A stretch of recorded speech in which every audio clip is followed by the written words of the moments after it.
Welcome to the Neo Operational video series for software version 3.7.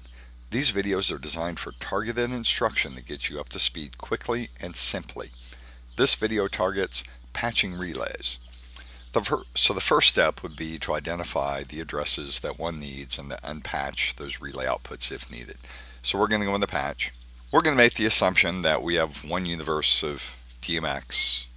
The relays are on that universe and they've been set at the end of the DMX string. And we'll also make the assumption that it's a 36-way relay cabinet that ends at 512. So that means the first address is 476. So I'm just going to do 476 enter to see if it's a one-to-one patch or if any information is there. It's not. I can also look on the DMX output side and I can see that 476 through 512 are clear. Great. So the next step is we need to set our fixture type in our fixture make model box. I find the easiest way to do that is to go to the available fixtures window, go to generics and click on relay, and that sets it in the fixture make model box automatically. Now the next step is going to be to patch them up. Now we could choose to patch each relay to its own channel for control, or we're just going to take a simpler approach and patch all 36 relays to the same channel, and we're going to put it in channel 500.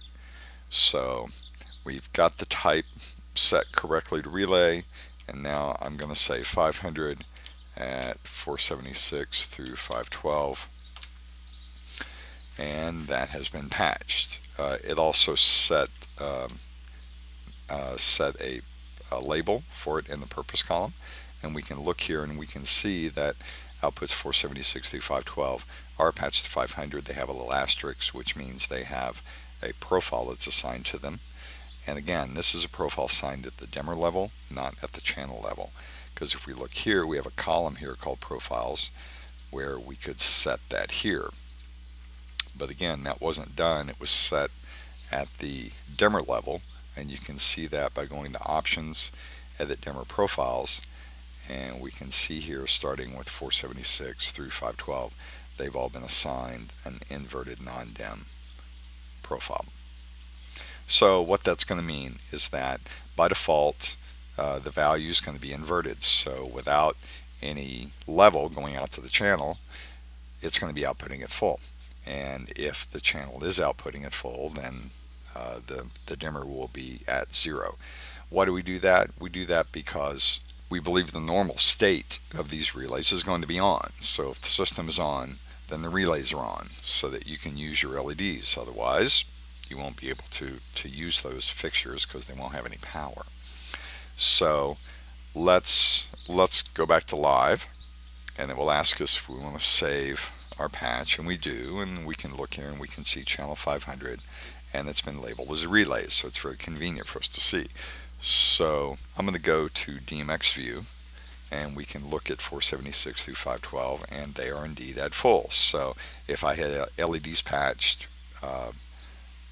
that were powered from those relays, then I'd have access to them, and I could turn them on and change their color and do everything wonderful that you can do with LEDs. But let's say I have a problem. It's like, well, why would you patch this up? It's like, well, some people like to have them patched because if they run into a problem and they need to power cycle those relays. So I'm just going to do 500 enter. I've selected it, and now I'm going to go to full. Well, what happens now that I've told it full with these things having the inverted profile? Well, that means they go to 0 because they're doing their outputs doing the exact inverse proportion of what they're being told to do. So again, the only reason to do it this way would be if you need control to turn the relays off. Many environments are going to be perfectly happy with just having them be on when the console is on and not having access to those relays via a channel. There's another video that talks about patching relays the silent approach, and that will give you the instructions for doing that. So that's basically it. Thanks for watching this Neo operational video for software version 3.7. Go to the Philips Strand website at www.strandlighting.com for many more videos on Neo programming and operation.